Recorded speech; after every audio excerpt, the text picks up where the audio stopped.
고3생각연구원 신용출 원장입니다. 이번에는 그 4차 산업혁명 시대에 스마트 학습의 구체적인 방법에 대해서 말씀드리겠습니다. 사고력 배양을 위한 핵심적인 6가지에 대해서는 우선 스스로 생각, 사고하는 상태에 이르게 하는 2가지 접근법이 있습니다. 그 첫째로는 의문을 갖게 하는 것이 필요합니다. 이것은 왜 그럴까 하는 원인 분석력. 누가 언제 어디서 무엇을 어떻게 외식으로 말하는 자기 표현력. 문제가 무엇이며 이를 잘 해결하기 위해서는 어떻게 하면 좋을까 하는 문제의 파악과 해결을 위한 문제 해결력을 갖게 하여야 한다는 것입니다. 이렇게 해서 일상에서 항상 학습하는 자녀가 되어 사고의 기본 바탕을 마련하고 특히 주의 사항과 관련해서 아주 재미있고 흥미있게 질문을 하도록 지도하는 것이 필요합니다. 둘째로는 어떤 사물, 사건과 그 현상에 대해서 정리하는 것이 필요한데 이는 전체를 요약하고 간추리는 추상적인 사고력과 어떤 사건, 현상에 대해서 예를 들어서 설명하는 구체적인 사고력이 이에 해당됩니다. 이렇게 해서 일상에서 다양한 자극을 통해서 사고력을 키울 수 있게 하는 것이 요망되고 있습니다. 다음으로는 스스로 학습하는 자녀가 되어서 사고력을 배양할 수 있는 4가지 접근법과 관련해서 첫째, 적극적으로 사고하는 것이 필요합니다. 이는 의욕과 흥미를 느끼고 즐기기 위한 사고력을 배양하는 것입니다. 둘째로는 목적적 의식력을 갖게 하는 것이 필요하며 이는 무엇을 위해서라는 목적의식을 높여서 주체적인 사고를 할 수 있게 하는 것입니다.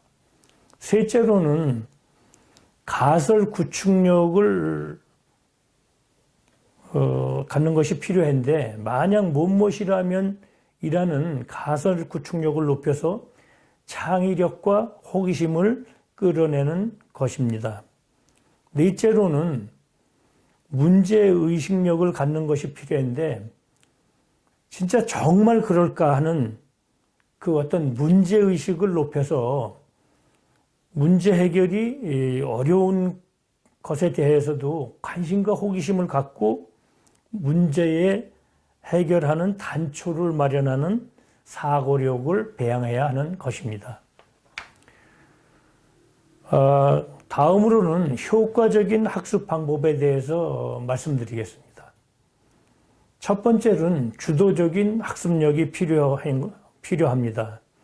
자신이 목표의식을 가지고 스스로 자발적으로 학습하여 그 능동적으로 지식을 익히는 것이 필요한데 이는 사람마다 다르면서도 이는 빨리 향상되지 않고 서서히 길러진다는 것입니다.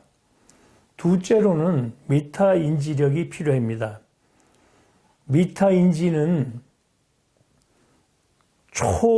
어떤 인지력으로서 자신의 생각에 대한 판단 능력을 의미합니다.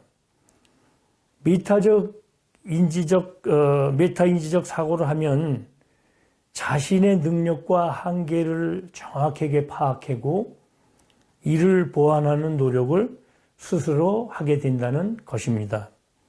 셋째로는 문해력 배양이 필요합니다.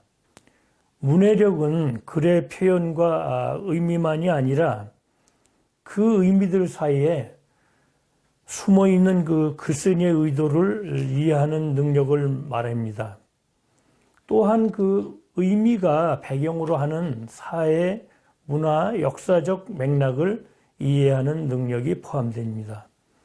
그리고 그 글의 의도를 비판적으로 읽는 능력도 포함됩니다. 네 번째로 디지털 문해력이 필요로 합니다.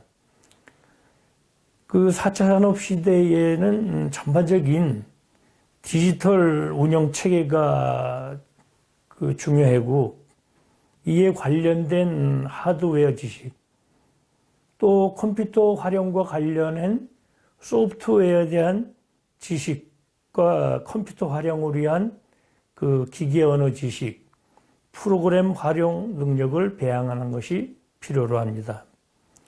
최근에는 빅데이터 분석을 위한 인공지능 활용을 위한 머신러닝과 딥러닝, 이에 대한 또 알고리즘과 모델링의 활용의 기본 능력도 배양하는 것이 필요로 하고 있습니다. 다섯 번째로 실제 우리가 그 현장에서 일을 함으로써 배양하는 러닝 바이 두잉이 필요로 합니다. 기본적 업무 능력을 배양하기 위해서는 이론적인 것뿐만 아니라 현장에서의 할 수 있는 능력이 필요하고, 이를 위해서는 그 기본적인 업무의 실행 능력과 더불어서 전문적인 역량을 배양하는 것이 중요시 되고 있습니다. 끝으로 4차 산업혁명 시대는 아직 진행 중이기 때문에 많은 분야가 변화 발전 중에 있습니다. 이에 따라 모든 일자리에 변화가 오고 있고, 특히 지속적이고 반복적이며 인간에게 아주 위험한 일자리는 기계와 로봇에 의해서 대체되고 있는 실정입니다. 인간의 상상 창의력, 감성과 복합적 판단이 요구되는 일자리는 지금 더 유지되거나 확대되고 있는 실정입니다. 따라서 4차 산업 시대를 잘 대비하기 위해서는 사고력과 역량 배양을 위한 스마트한 학습이 필요하고, 이를 통해서 삶을 더 잘 살 수 있고 삶의 질을 더욱 향상시킬 수 있는 어떤 일을 하는 것이 요망되고 있습니다. 자녀의 진로 설정과 앞으로의 또 할 수 있는 일에 대한 대비와 관련해서도 이러한 것을 잘 감안해 가지고 대비하는 것이 아주 필요하다고 할 수 있겠습니다. 오늘은 이것으로 마치겠습니다. 감사합니다.